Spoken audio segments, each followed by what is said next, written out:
తెలియటం లేదు. పరిశుద్ధ గ్రంథాలు ఖచ్చితంగా తేవాలి.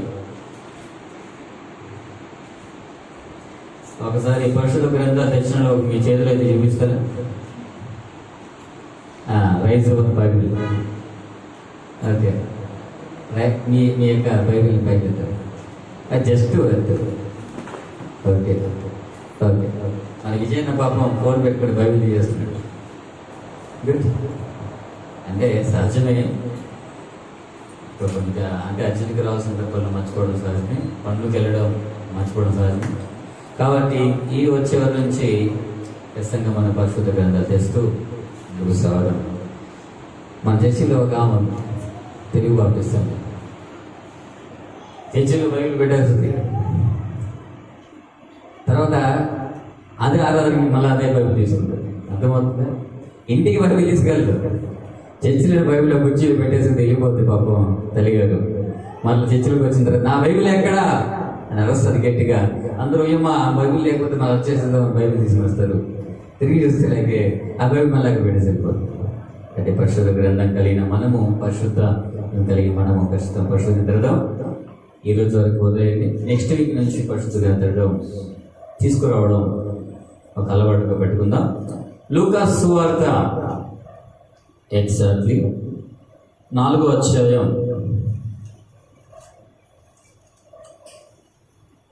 24వ వచనం, 25వ వచనం, 26వ వచనం, 27వ వచనం చదువుకుందాం. మరియు ఆయన ఏ ప్రవక్తయు స్వదేశమందు హితుడు కాడని నీతో నిశ్చయముగా చెప్పుచున్నాను. ఏలియా దినముల యందు 3 ఏళ్ల 6 నెలలు ఆకాశం మూయబడి దేశమంతటను గొప్ప కరువు సంభవించినప్పుడు ఇశ్రాయేలీలో అనేక మంది విధవరాండ్రులను ఏలియా సీదోనులోని సారెపతు అను ఊరిలో ఉన్న ఒక విధవరాలి యొద్దకే గాని మరి ఎవరి యొద్దకును పంపబడలేదు. మరియు ప్రవక్త అయిన ఎలీషా కాలమందు ఇశ్రాయేలీలో అనేక కుష్ఠరోగులు ఉండినను సిరియా దేశస్థుడైన తప్ప మరి ఎవడును శుద్ధి నొందలేదని నేను మీతో నిశ్చయంగా చెప్పుచున్నాను. దేవునికి మనం అట్లే విధంగా లూకాసు సువార్త 4వ అధ్యాయము 16వ వచనం చదువుకుందాం. తరువాత ఆయన తాను పెరిగిన నజరేతునకు వచ్చెను. తన వాడుక చొప్పున విశ్రాంతి దినమందు సమాజ మందిరములోనికి వెళ్ళి ఒక మాట, తన వాడుక చొప్పున అలవాటు ఎవరికి? యేసు ప్రభుకి సమాజ మందిరాలకు వెళ్ళి సమాజ మందిరాల్లో దేవునికి వాక్యాన్ని చెప్పడం ఆయనకి ఏంటంట? అలవాటు. తర్వాత చదువుటకై నిలుచుండగా ప్రవక్త అయిన యెషయా గ్రంథము ఆయన చేతికి ఇయ్యబడెను. ఆయన గ్రంథము విప్పగా ప్రభువు ఆత్మ నా మీద ఉన్నది. చాలు. ఎవరంటే పరిశుద్ధ గ్రంథాన్ని ఎవరు చదివారు? నజరేయుడైన యేసు. ఆయన నజరేతుకు వచ్చాడు, సమాజ మందిరానికి వచ్చాడు, తర్వాత పరిశుద్ధ గ్రంథముని చదివాడు. చాలా సంఘాల్లో లేచి వాక్యం చదువుతారు. ఎందుకు చెప్పండి? దీని ఆధారం యెషయా గ్రంథాలు కూడా లిఖించబడింది. ఇది ఒక వాడుక, అలవాటు. ఆనాటి రోజుల్లో ప్రధాన యాజకుల దగ్గర, శాస్త్రుల దగ్గర, రాజుల దగ్గర, శ్రేష్టమైన వారి దగ్గర మాత్రమే పరిశుద్ధ గ్రంథాలు ఉండేవి. అది కూడా దాని లెక్క వేరు. చిన్నవారు పెద్ద పెద్దవి చుట్టలు అంటారు చూడండి, గ్రంథపు చుట్టలు చర్మంతో చేయబడింది. తర్వాత ఈనాటి రోజులు చూస్తే మనకు ప్రతి ఒక్కరికి కూడా బైబిల్ ఉంది. ఈరోజు యాప్లో కూడా బైబిల్ వచ్చేసింది. కాబట్టి పరిశుద్ధ గ్రంథం చూడడానికి చాలా ప్రత్యేకమైన కాలం. కాబట్టి ఎవరైనా మిమ్మల్ని చదవమని చెప్పినప్పుడు ధైర్యంగా చదవండి. ఎందుకంటే యేసు ప్రభువు దేవుని వాక్యాన్ని చదివాడు, ఆ వాక్యాన్ని నెరవేర్చాడు కూడా. మరి ఈరోజు చదువు లేకపోయినా నువ్వు దేవుని వాక్యం చదవని ఆసక్తిగా ఉంటే దేవుడిని దీవించును గాక. ఆమె ఆయన సమాజ మందిరాల్లోకి వెళ్ళి దేవుని వాక్యాన్ని చదివాడు. ఆ చెప్పబడిన మాటలు నెరవేర్చబడ్డాయని చెప్పాడు. అది విన్న శాస్త్రులు పరిచయులు ఒక క్వశ్చన్ రైట్ చేశారు. ఒక క్వశ్చన్ అంటే, అయ్యా అక్కడెక్కడో చాలా అద్భుతాలు చేశావు కదా కపెర్నహూములో, ఇక్కడ కూడా చేయొచ్చు కదా అని చెప్పి మాట్లాడుతూ ఉన్నప్పుడు యేసు ప్రభువు వచ్చి, ఏ ప్రవక్త కూడా తన స్వదేశంలో ఇతడు కాడని చెప్పాడు. తన స్వదేశంలో ఇతడు కాదని ఏ ప్రవక్త కూడా తన స్వదేశంలో ఇతడుగా చెప్పి తన యొక్క ఆ యొక్క స్థితిని చెప్తున్నాడు. ఏ స్థితి అంటే, ఆనాటి రోజుల్లో, ఇప్పుడు చదువుకుందాం ఎగ్జాక్ట్ గా కరెక్ట్గా గుర్తుంటుంది. 20వ వచనం 4వ అధ్యాయం, Luke chapter 4th chapter 25-26 versus. ఏలియా దినముల యందు 3 ఏళ్ల 6 నెలలు ఆకాశము మూయబడి దేశమంతటను గొప్ప కరువు సంభవించినప్పుడు ఇశ్రాయేలులో అనేక మంది విధవరాలుండెను. ఏలియా సీదోనులోని సారెపతు అను ఊరిలో ఒక విధవరాలి యొద్దకే గాని మరి ఎవరి యొద్దకునూ పంపబడలేదు. ఆనాటి రోజుల్లో ఆ దేశమంతా కరువు సంభవించింది. దేశమంతా కరువు సంభవించింది. సరైన ఆహారం లేదు, సరైన తిండి లేదు, సరైన విధానం లేదు. ఈనాటి రోజుల్లో మనకు ఆహారం చాలా పుష్కలంగా ఉంది. ఈనాటి రోజు చూస్తే చాలా క్లిష్టంగా ఉంది. పూర్వపు దినాలు చూసుకుంటే ఆహారం చాలా పుష్కలంగా ఉంది. కానీ ఆనాటి దినాల్లో కరువు సంభవించింది. కరువు సంభవించినప్పుడు ఆ దేశంలో కొన్ని వేల మంది ఉన్నారు, కానీ ఒక్కరి యొద్దకు మాత్రమే దేవుడు పంపమని చెప్పాడు. పంపబడ్డాడు ఆ సేవకుడు ఏలియా పంపబడ్డాడు. ఎవరెందుకు? ఒక విధవరాల యొద్దకు. దేవునికి మహిమ కలుగును గాక. దానికి సందర్భం మనం చదువుకుందాం. మొదటి రాజులు 15వ అధ్యాయం చదువుకుందాం ఒకసారి. 15వ అధ్యాయం 8వ వచనం.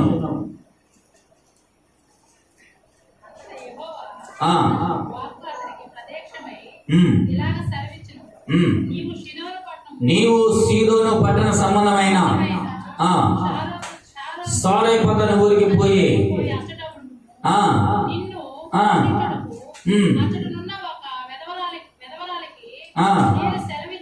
చాలు. ఏ గ్రామానికి వెళ్ళాడు? సారెపతు ప్రాంతానికి వెళ్ళాడు. ఎవరు పంపబడ్డారు? ఎవరి చేత పంపబడ్డారు? దేవుని చేత పంపబడ్డాడు. ఎవరి ఇంటి ఎందుకు? విధవరాల ఇంటి ఎందుకు. దైవజనామా గుర్తు పెట్టుకుందాం. కరువులో ఉన్నప్పుడు, ఖడ్గములో ఉన్నప్పుడు, పరిస్థితి మారినప్పుడు, మన జీవితం మారినప్పుడు ఎవరి ఎద్దుకు దేవుడు పంపిస్తాడో తెలుసా? నీ ఎద్దుకు, నా ఎద్దుకు ఖచ్చితంగా దేవుడు పంపిస్తాడు. మనం అనుకుంటాం సహాయం రాదని, కానీ ఆయనకు ఒక మంచి పేరు ఉంది, సహాయం చేయు దేవుడు అని. ఏలియా ఆ యొక్క ప్రాంతానికి వెళ్తాడు. ఎవరి చేత పంపబడ్డాడంటే దేవుని చేత పంపబడతాడు. అది కూడా ఎవరికాడ ఆ యొక్క నిలుస్తావు అంటే విధవరాలు యొక్క అన్నారు. సారెపతు ఊరికి రావడం జరుగుతుంది. కానీ ఆ యొక్క సారెపత గ్రామంలో విధవరాల యొక్క పరిస్థితి ఏ విధంగా ఉందో చూసుకుందాం. 15వ అధ్యాయం 12వ వచనం తెలుసుకుందాం. అందుకామె నీ దేవుడైన యెహోవా జీవము తోడు తొట్టిలో పట్టెడు పిండియు గుడ్డిలో కొంచెము నూనెయు నా యొద్దనున్నవే గాని అప్పమొకటైనను లేదు. మేము చావక ముందు నేను ఇంటికి పోయి వాటిని నాకును నా బిడ్డకును సిద్ధము చేసుకొనవలెనని ఆ కొన్ని పుల్లలు ఏరుటకై వచ్చిన నేను. అమ్మా ఇదిగో నాకు కొంచెం రొట్టిస్తావా అంటే, అయ్యా నీ దేవుడనే యెహోవా జీవమంతుడు. ఎవరు దేవుడు? ఏలియా గురించి ఆ దేశం అంతా పబ్లిషింగ్ అయిపోయింది. నీ దేవుడనే యెహోవా జీవమంతుడు. ఇదిగో మా యొక్క కొంచెం పిండి ఉంది, కొంచెం నూనె. మన మాటలో చెప్పాలంటే కేజీ బియ్యం కాదు, అర కేజీ బియ్యం కాదు, పావు కేజీ బియ్యం ఉంది, పావు కేజీ నూనె ఉందని చెప్పాలి మన భాషకి. దాన్ని ఏం చేస్తారండి? పావు కేజీ బియ్యానికి ఎంతమందికి తిరగలం మనం? కేజీ బియ్యానికి ఎగ్జాక్ట్లీ 4. అర కేజీ బియ్యం అంటే వాళ్ళ భాషలో చెప్పాలంటే కొంచెం పిండి, కొంచెం నూనె. ఇప్పుడు అర్థమవుతుంది. అయ్యా మాకున్నది కొంచెమే, ఇంకా మేము చచ్చిపోతాం. ఎందుకంటే దేశంలో కరువు చాలా బీభత్సంగా ఉంది. ఏ ప్రాంతాలు తీసుకుపోతున్నాయి, చాలా మంది మరణిస్తున్నారు, ఆకలి కేకలు వినిపిస్తున్నాయి. దేవజనుడా మేమైతే చావడానికి సిద్ధంగా ఉన్నాం అని అంటే సేవకుడిగా మనుషులు ఏముండాలి? దేవా నన్ను పోషించడానికి విధవరాలిని పంపిస్తున్నావా? ఆమె చూస్తే రేపో మాపో చచ్చిపోతుంటుంది, నీకేనా న్యాయమా అని అనలేదు. ఏమనలేదు, విమర్శించే మాట లేదు. ఏం మాట్లాడు చదువుకుందా 11 వచ్చిన. అప్పుడు ఏలియా ఆమెతో ఇట్లా నేను భయపడవద్దు, పోయి నేను చెప్పినట్లు చేయి. Don't fear. ఏం చేయగలదా? భయపడవద్దు. ఈరోజు నువ్వు చెప్పగలగాలి, నేను భయపడను అని. కరువులో నేను భయపడను. ఏలియా చేత దేవుడు మాట్లాడిన ఒకే ఒక మాట, భయపడవద్దు, నేను చెప్పినట్లు చేయండి. ఎవరి చేత పంపించబడ్డాడండి ఏలియా? దేవుడి చేత. ఎవరి ఎందుకు పంపించబడ్డాడు ఏలియా? విధవరాల చేత. విధవరాల ఎక్కడికి? ఏ దేశంలో పండించాడండి? ఏ పట్టణంలో పంపించాడండి? సీదోన్ యొక్క పట్టణం. కొన్ని వేల మంది ఉన్నారు, కానీ ఒక్కరి యొద్దకు మాత్రమే దేవుని యొక్క సహాయం వచ్చింది. ఈరోజు ఆ ఒక్క యొక్క కుటుంబం నీదే ఉండొచ్చు.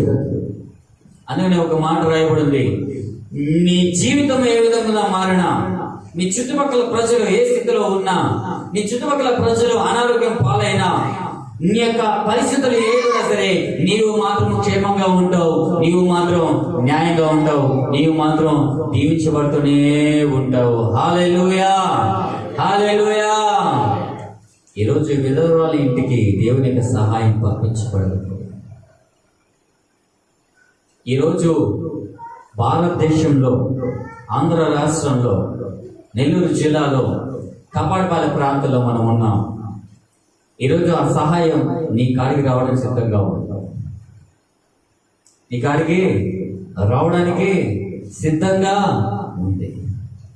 అనుకుంటావు నేను ఒంటరిగా మిగిలిపోయాను. దేవుడు అనుకుంటాడు, నువ్వు ఒంటరి కాదు, నేను నీకు తోడుగా ఉన్నాను.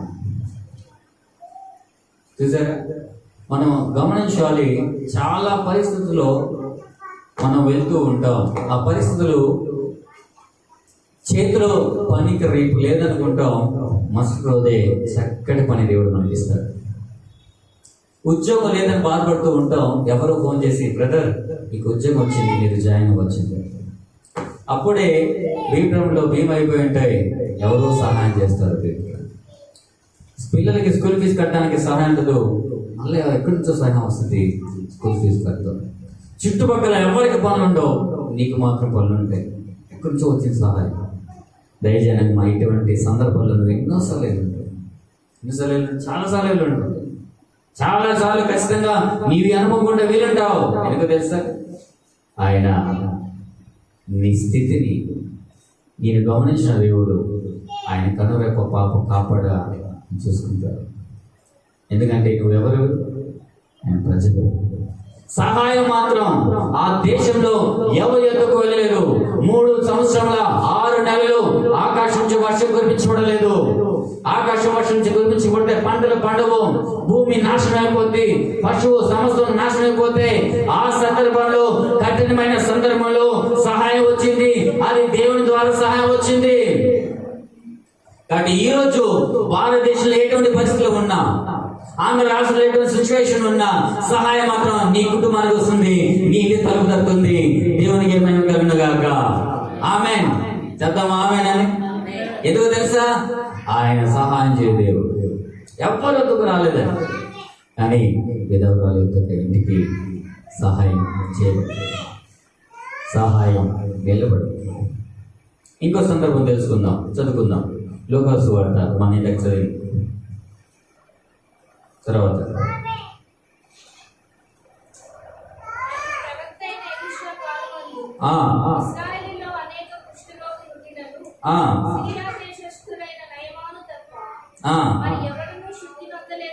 ఎలీషా కాలమందు ఇశ్రాయేలీలో అనేక కుష్ఠరోగులు ఉండినను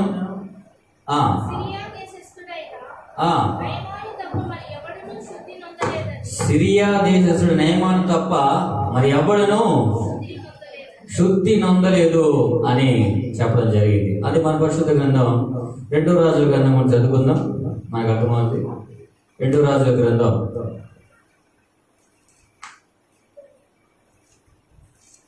సరే ఎవరేం తెలుసు చదవండి. 2 రాజుల గ్రంథం 5వ అధ్యాయం. 2 రాజుల గ్రంథం 5వ అధ్యాయం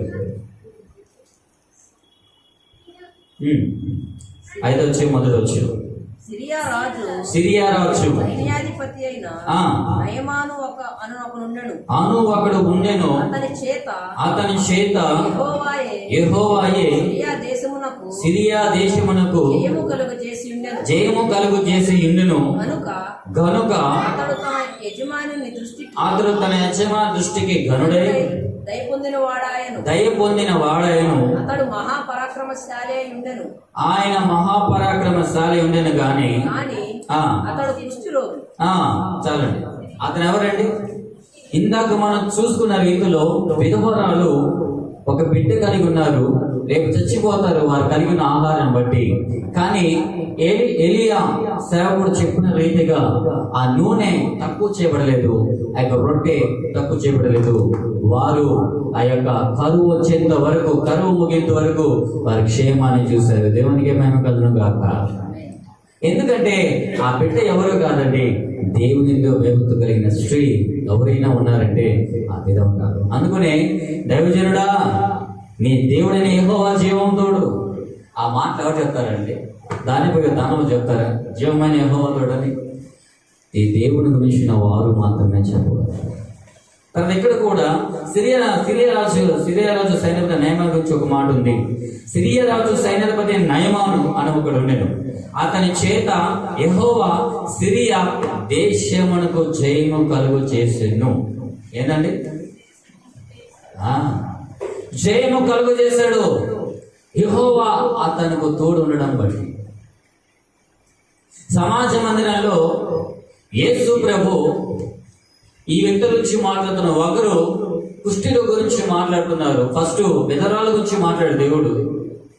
అంతమంది దేశంలో, అన్ని దేశాలంత వేల మంది ప్రజల సహాయం దేవుని ఎందుకు మాత్రమే విధవరాల కుటుంబానికి మాత్రమే వచ్చింది. అదేవిధంగా సిరియా దేశంలో ఎన్నో వందల మంది కుష్ఠరోగులు ఉన్నారు, కానీ సహాయం ఎవరి కాడకు వచ్చేది? నయమాన్ అనే కుష్ఠరోగి వారి కాడ వచ్చేది. నయమాన్ ఒక సాధారణ వ్యక్తి కాదు, నయమాన్ సాధారణ వ్యక్తి అయితే కాదు. వారు దేశంలో వెళ్ళినప్పుడు, యుద్ధానికి వెళ్ళినప్పుడు చెరపడతారు కొంతమంది ప్రజలు. వాళ్ళలో భయభక్తు కలిగిన ఒక చిన్న బిడ్డను అంటే వాళ్ళు వాళ్ళ కింద దాసులుగా పెట్టుకున్నారు. యజమాని యొక్క స్థితిని చూశారు. స్థితి ఏముంది? నయమాను కుష్ఠరోగం కలిగి ఉన్నాడు. ఆ స్థితిని ఈ చిన్నది చూసింది. చదువుకున్నామా? 5వ అధ్యాయం 2వ వచనం చదువుకుంటే మనకు అర్థమవుతుంది. సిరియనులు గుంపులుగా బయలుదేరి ఇశ్రాయేలు దేశం మీదకి పోయి వారచట నుండి ఒక చిన్న దాని చెరగొని తేగా అది నయమాను భార్యకు పరిచారం చేయుచుండెను. అది షోమ్రోనున్న ప్రవక్త దగ్గర నా ఏలిన వాడుండవలెనని నేనెంతో కోరుచున్నాను. అతడు నా ఏలిన వానికి కలిగిన కుష్ఠరోగమును బాగు చేయునని తన యజమానురాలితో అనెను. చాలు. యజమానురాలు యొక్క దాసి ఆ చిన్నది ఈ విధంగా చెప్తుంది, అయ్యా నీవు ఇక్కడ ఉంటే బాగున్ను. ఎక్కడో తెలుసా, మేము పలానా ప్రాంతంలో ఉన్నాం కదా, ఆ ప్రాంతంలో ఒక సేవకుడు ఉన్నాడు, ఆ సేవకుని వద్ద ఉంటే బాగున్ను. ఉంటే ఏమవుద్ది, ఆ యొక్క కుష్ఠరోగం బాగు చేయవాడు ఆయన మాత్రమే అని చెప్పేసరికి ఆశ్చర్యపోయాడు. ఏంది, కుష్ఠరోగం బాగుపడుతుందా, కుష్ఠరోగం నయమవుతుందా అని చిన్నది చెప్పిన మాటను బట్టి ఎవరు బయలుదేరారు? నయమాను ఆ యొక్క షామ్రోన్ యొక్క పట్టణానికి బయలుదేరడం జరిగింది. ఈ యొక్క రాజు తాగితులో రాచాడు, ఇదిగో నా యొక్క మంత్రి వస్తున్నాడు, బాగు చేయండి. ఆ రాజుకు అర్థం కాలేదు, ఏంద్ర కుష్ఠరోగాలు ఎన్ని నా రాజ్యంలో బాగుపడేది ఏంటి, నా రాజ్యంలో ఎవరైనా ఉన్నారంట, తగులుకు వస్తున్నాడు, వీడు యుద్ధం చేయడానికి వస్తున్నాడా, మంత్రి మధ్యలో పెడుతున్నాడా అని ఆ రాజు తన యొక్క వస్త్రాన్ని చింపి వేసుకున్నాడు. ఎందుకంటే ఆ దేశంలో కుష్ఠరోగులు స్వస్థపరచబడ్డారు, కానీ రాజుకు వర్తమానం తెలియదు. కానీ స్వస్థపరిచేవాడు దేవుని చేత పంపబడిన ప్రవక్త ఒకరున్నారు, ఎలీషా ప్రవక్త. తర్వాత ఎవరు పక్కన కూర్చుని, అయ్యా ఇదిగో ఎలీషా సేవకుడు, ఆ ఎలీషా ఎందుకు పంపబడాలి, ఆ పంపబడినప్పుడు దాసులు స్వస్థపడతాడు అని చెప్పగానే అక్కడ చదువుకుందాం. 2వ రాజులు 5వ అధ్యాయం 8వ వచనం. ఇశ్రాయేలు రాజు తన వస్త్రమును చింపుకొనిన సంగతి దైవజనుడైన ఎలీషాకు వినబడినప్పుడు అతడు, నీ వస్త్రములు నీవెందుకు చింపుకొంటివి, ఇశ్రాయేలులో ప్రవక్త ఒకడున్నాడని అతనికి తెలియబడినట్లు అతను నా యొద్దకు రానిమ్ము అని రాజునకు వర్తమానము చేసెను. నయమాను గుర్రములతోనూ రథములతోనూ వచ్చి ఎలీషా ఇంటి ద్వారం ముందర నిలిచి ఉండగా ఎలీషా, నీవు యోర్దాను నదికి పోయి 7 మార్లు స్నానం చేయము, నీ ఒళ్ళు మరలా బాగై నీవు శుద్ధుడగుదువు అని అతనితో చెప్పుటకు ఒక దూతను పంపెను. చాలండి, దేవునికి మహిమ కలుగును గాక. ఆమేన్. సోమరుడు పట్టణంలో సిరియా దేశంలో ఆ యొక్క వ్యక్తి నయమానికి కుష్ఠరోగం కలిగి ఉంది. ఈ ప్రపంచంలో కుష్ఠరోగాన్ని బాగు చేసేవారు ఎవరూ లేరు. కానీ ఇశ్రాయేలు రాజు తెలుసుకున్నప్పుడు తన వస్త్రం చింపుకున్నాడు. ఆ యొక్క సంఘటన ఎలీషా ప్రవక్త తెలిసింది, దూతను పంపించాడు. ఎలీషా ఇంటి వాకిట నిలబడి ఉన్నాడు. ఎవరు? నయమాను వచ్చున్నాడు. ఎవరింటి ముందర? ఎలీషా సేవకుడు యొక్క ఇంటి ముందర నిలబడ్డాడు. నిలబడగానే అతను అనుకున్నాడు తన మనసులో, ఎలీషా వస్తాడు, నా మీద చేయబెడతాడు, అంటాడు, రుద్దుతాడు, చేయబెట్టి నాకు బాగైపోద్ది అని అనుకున్నాడు ఆ యొక్క మంత్రి. కానీ ఆ విధంగా జరిగింది. ఒక దూతను పంపాడు. ఏదో తెలుసా, అయ్యా రాజుగారు, మంత్రి గారు, నయమాన్ గారు, మీరు యోర్దాను నదికి వెళ్ళండి, అక్కడ 7 సార్లు మునగండి. 7 సార్లు మునిగినప్పుడు నీ ఒళ్ళు మరలా బాగైపోద్ది, నువ్వు స్వస్థత పొందుతావు అని చెప్పేసరికి ఎలీషా వచ్చాడండి. ఎలీషా రాలా. ఎలీషా ఒక దూతను పంపాడు. దయచేసి మనం గుర్తు పెట్టుకుందాం. ఆనాటి రోజుల్లో సావుకులు ఎక్కడ ఉంటారు తెలుసా? రాజు కన్నా పై స్థానంలో ఉండేవాళ్ళు. దేవుడికి ఏమైనా కలగాక. ఆమేన్. ఎందుకంటే దేవుడంతా బాహుబలముగా వారుకున్నారు వాళ్ళు. ఈ రోజు కూడా సావుకుల అత్యున్నత స్థానంలో చాలా మంది ఉన్నారు. దేవుడికి ఏమైనా వాళ్ళని దేవుడు అదే నడిపిస్తుంది. అంత భయపడేవాళ్ళు. అదేవిధంగా ఈ యొక్క ఎలీషా మందిరంలో లోపల ఇంట్లో ఉన్నాడు. నయమాను వచ్చాడు, నువ్వు వెళ్ళి మనుషు ఏ మాట, 7 సార్లు మునగా యోర్దాను నదిలో అని చెప్పేసరికి మనోడికి చాలా కోపం వేసింది. మా రాజ్యంలో లేవా నదులు, శ్రేష్టమైన నదులు లేవా, శ్రేష్టమైన విధానం లేదా, ఇక్కడికి రావాలా అని తిరిగి వెనక్కి వెళ్ళిపోతున్నారు. వాళ్ళు ఒక ఆయన ఎందుకు ఆయన కోపడతారు? ఆయన ఏం చేయమని, సాహసకాలు చేయమన్నాడా, యుద్ధం చేయమన్నా, ఇంకేం చేయమన్నాడా? ఆ నదులు మునిగని చెప్పాడు కదా, నీ కోపం తగ్గించుకో. ఎందుకు చెప్పాడు నాకు తెలియదు కదా. చెప్పగానే ఆ యొక్క నయమాను యోర్దాను నదికి వెళ్ళడం జరిగింది, మునగడం జరిగింది. తర్వాత ఏం జరిగింది చదువుదాం. అతడు పోయి దైవజనుడు చెప్పినట్లు యోర్దాను నదిలో 7 మార్లు అతడు పోయి 14 వచ్చిన అతడు పోయి దైవజనుడు చెప్పినట్లు యోర్దాను నదిలో ఆ 7 మార్లు మునుగగా 7 మార్లు మునగగా అతని దేహము పసిపిల్ల దేహం వలెనైనను అతడు శుద్ధుడాయెను. ఆ అప్పుడు అతడు ఆ తన పరివారంతో కూడా ఆ దైవజనుని యొద్దకు దైవజనుని దగ్గరకు తిరిగి వచ్చి అతని ముందర నిలిచి అతని ముందర నిలిచి ఆ ఇశ్రాయేలులో ఉన్న దేవుడు తప్ప అప్పుడు దాకా నయమాను ఎక్కడున్నాడు? ఇంటి వాకిలి ముందున్నాడు, ఇంటి బయట ఉన్నాడు. ఎందుకంటే గర్వం, ఎందుకంటే కోపం, ఎందుకంటే అధికారం. కానీ ఎప్పుడైతే స్వస్థత వచ్చాడో ఎవరి ముందర నిలిచాడు? ఎలీషా ముందర నిలిచాడు. దేవునికి ఏమై ముందరనగాక నిలిచి చిత్తగించుము, ఇశ్రాయేలులో ఉన్న దేవుడు తప్ప ఇశ్రాయేలులో దేవుడు తప్ప లోకమంతటను మరి ఇక దేవుడు లేదని నేను ఎరుగుదును. చాలా అంతే. ఇప్పుడు దేవుని వాక్యాన్ని పరిపూర్ణంగా విందాం. ఏం చెప్పాడు? కోపగించుకున్న నయమాను తిరిగి వెళ్ళిపోయాడు. సగం దూరం వెళ్ళిన తర్వాత ఒక అతను పెద్ద ఆయన మాట్లాడుతున్నాడు, అయ్యా ఎందుకు నువ్వు కోపడేది? దైవజనుడు ఏమీ చేయమని చెప్పాడా? కాదు కదా, నువ్వు వెళ్ళి యోర్దాను నదిలో మునుగు. ఎప్పుడైతే దైవజనుడు చెప్పినట్లు ఈ యొక్క నయమాను యోర్దాను నదిలో మునిగాడు. 7 సార్లు ఏమైంది? స్వస్థత కలిగింది. పిల్లల దేహం వలె మార్చబడింది. దేవునికి ఏమైంది కనుగాక. యెషయా యేసు ప్రభు సమాజ మందిరంలో వాక్యం చెప్పిన తర్వాత పరిస్థితుల్లో మాట్లాడిన తర్వాత వారితో యేసు ప్రభు విధంగా మాట్లాడారు. అంతమంది కరువులో కూడా ఆ దేశంలో సర్రెపతు విధవరాలు యొక్క కుటుంబానికి మాత్రమే సహాయం వచ్చింది. ఆగా సిరియా దేశంలో అనేక వందల మంది కుష్ఠరోగులు ఉన్నా సరే ఎవరికి సహాయం వచ్చింది? నయమానుకు ఒక్కడికే వచ్చింది. ఈ సంగతిని ఎత్తి చూపిస్తున్నాడు. దాని యొక్క సందర్భం వేరైన దర్శనంగా ఈరోజు మన వాతావరణం చాలా క్లిష్ట పరిస్థితిలో ఉంది. అయినా దేవుడు ఇచ్చే వాగ్దానం తెలుసా? నేను నిన్ను విడువను ఎడా అంతే. పిల్లలు చచ్చిపోతారు ఒక రోజులో, తన బిడ్డ. కానీ ఆ సందర్భంలో దేవునికి సహాయం వచ్చింది. దైవజనంగా మనం అనుకుంటాం, మన పరిస్థితి మారినప్పుడు ఎక్కడికి వెళ్ళాలి, ఎవరికాడికి వెళ్ళాలి, ఎవరితో చేయి చెప్పాలి, ఎవరిని అడిగితే బాగుంది, నా సమస్యకు పరిష్కార మార్గం అని మనం ఎన్నోసార్లు యోచిస్తూ ఉంటాం, ఆలోచిస్తూ ఉంటాం. కానీ సహాయం మాత్రం ఎక్కడ చేస్తుంది? దేవుని యొక్క నుంచి.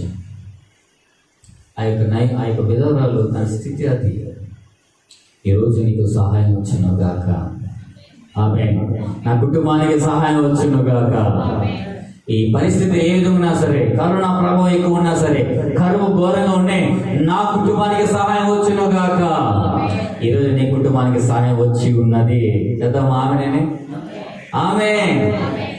ఆ యొక్క రాజ్యంలో అనేక మంది కుష్ఠరోగులు ఉన్నా సరే, నా స్వస్థత ఎవరి కుటుంబానికి వచ్చింది? నయమాను యొక్క కుటుంబానికి వచ్చింది. నయమాను వ్యక్తిగత జీవితానికి వచ్చింది. నీ ఆరోగ్య పరిస్థితి ఏ విధంగా ఉన్నా సరే, నీ కుటుంబానికి స్వస్థత రాబోతున్నది. ఆమేన్. భారతదేశంలో ఏ విధంగా ఉన్నా సరే, నీ కుటుంబానికి మాత్రం స్వస్థత రాబోతున్నది. దయచేసి గుర్తుపెట్టుకుందాం, ఆయన నిన్ను చూచేదేవాడు, కాబట్టి సహాయం చేయలేవాడు, స్వస్థపరిచేవాడు. అందుకని ముఖ్యంగా నీ ఆత్మీయ జీవితంలో పడిపోయి ఉన్నా, ఈరోజు ఆయన చేయని రెడీగా ఉన్నాడు. నీ చేయి అందించగలిగితే, ప్రార్థనలో నిలబడగలిగితే, వాక్యంలో నిలబడగలిగితే, సంఘమునకు రాగలిగితే, దేవుని యొక్క సముఖంలో నువ్వు కూర్చోగలిగితే, ఆయన నిన్ను మరలా గొప్పవానిగా చేయబోతున్నాడు. ఆమేన్. నీ స్థితిని మరలా ఇవ్వబోతున్నాడు. ఆమేన్. కాబట్టి దేశనగమా ఆయన అంతమంది ప్రజలు కూడా ఎన్నికైన నిన్ను, ఎన్నికైన విధవరాల విషయంలో, ఎన్నికైన నయమాన్ విషయంలో సహాయం చేస్తే మరి నిన్ను నన్ను ఎందుకు సహాయం చేయడు? ఎందుకు స్వస్థపరచడు? ఎందుకు అభివృద్ధి చేయలేడు? ఎందుకు ఆరోగ్యం ఇవ్వలేడు? ఎందుకు ఆదాయం ఇవ్వలేడు? ఎందుకు పరిస్థితి మార్చడు? ప్రతి పరిస్థితి మారుస్తాడు ఆయన. కర్మసుందాం, చిన్న ప్రార్థన చేసుకుందాం.